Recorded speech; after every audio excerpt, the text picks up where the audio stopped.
Sa gitna ng nagpapatuloy na paglilitis laban kay Vice President Sara Duterte, lumabas sa pag-aaral na inilabas ng Octa Research na bribery ang pinakaseryosong reklamo laban sa ikalawang Pangulo.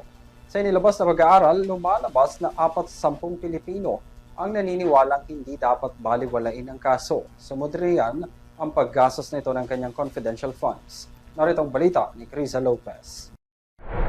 Karamihan ng mga Pilipino ang naniniwalang ang kasong bribery o umano'y panunuhol ni Vice President Sara Duterte ang pinakamabigat na isyung kinakaharap niya sa impeachment trial.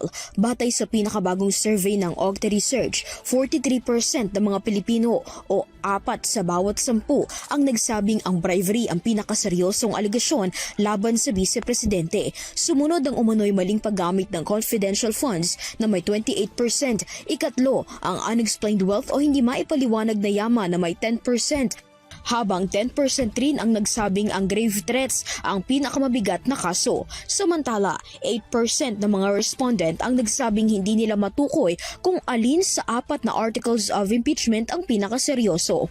Ipinakita rin ng survey na sa lahat ng pangunahing rehiyon sa bansa, bribery ang itinuturing na pinakamabigat na alegasyon laban sa Vice Presidente. Sa Metro Manila, 47% ang nagsabing bribery ang pinakamabigat na kaso, 54% sa Visayas, 43% sa Mindanao at 38% sa Valence, Luzon. Ganito rin ang pananaw ng mga respondent sa iba't ibang antas ng pamumuhay. Nasa 37% ng mga kabilang sa Class ABC ang nagsabing bribery ang pinakamabigat na kaso, 43% sa Class D at 50% sa Class E.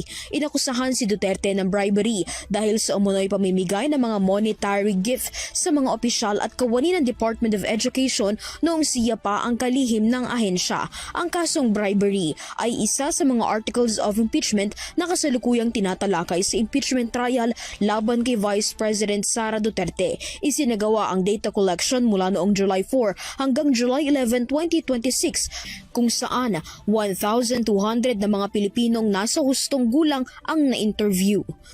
Para sa EuroTV News, Criza Lopez, isang dekadang sumasaludo sa bawat Pilipino.